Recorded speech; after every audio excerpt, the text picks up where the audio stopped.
এই যে রাস্তাঘাটের অবস্থাটা দেখেন, খালি মোর খালি মোর খালি মোর। আমার কাছে মনে হয় যে আমি বান্দরবন আইছি। ঠিক আছে, মানে বান্দরবন, রাঙামাটি, খাগড়াছড়ি এইরকম খালি মোর খালি মোর। অবস্থাটা দেখছেন? অবশ্য কিন্তু বাইরের পরিবেশটাও খুব সুন্দর।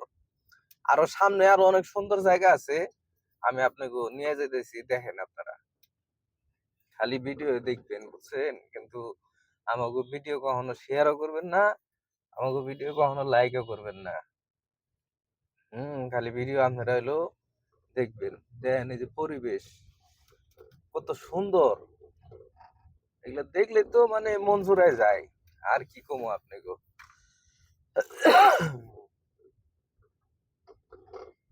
গ্রামের মানুষ কিভাবে চলাফেরা করে সেটা দেখেন।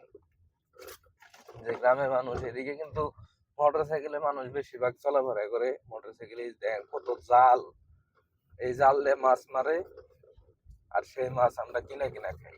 কারণ আমরা তো হইলাম জমিদারের বংশধর, মাছ কিনা ছাড়া আমরা খেয়ে পারি না, জীবনে কোনদিন মাছ মেরেও খাইলাম না। মানুষ তো শখ করে মাছ টাছ মেরে টেরে খায়, শখ করে কোনদিন মাছ মেরে দেখলাম না। খালি কিনাই খাওয়ান নাই, খালি কিনাই খাওয়ান নাকি। এই মাছ কিনা খেতে খেতেই আমরা ফকির হয়ে গেলাম, এই হলো বিষয়। অবশ্য মাছ যে মেরে খামু এই সময়টা কিন্তু নাই, কারণ মাছ টাছ মেরে খেতে গেলেও সময় লাগে। আমরা যারা চাকরি বাকরি করি এগুলো কিন্তু মোটেও সময় হয় না। যদিও বছরে এক দুইবার বাড়িতে যাই, কিন্তু পানির সিজনে বাড়িতে যাওয়াটা হয় না। আর কখন যাই বাড়িতে, যাই একদিনের জন্য, আবার এবারই মানে কেরুর লগে দেখা হয়, কেরুর লগে দেখা হয় না, এই হইলো বিষয়।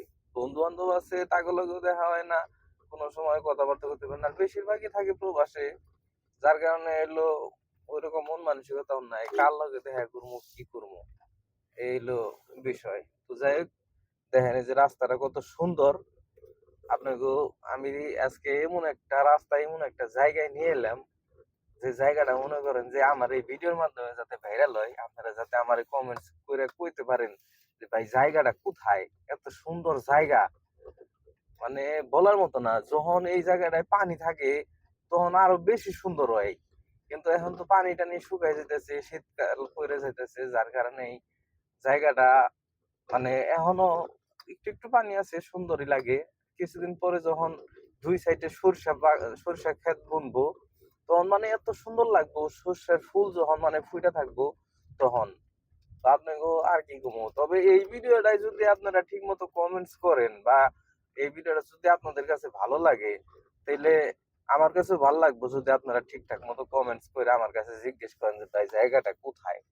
আমি তখন আপনাকে যখন কমেন্টস এর উত্তর দেবো, মনটা ভরে যাবো যে এই জায়গাটা আমি ভিডিওতে প্রকাশ করলাম না যে এই জায়গাটা কোথায়। আপনারা যখন কমেন্টস করবেন তখন আপনাকে কমেন্টস এর রিপ্লাই দিবো যে এই জায়গাটা আসলে কোথায়।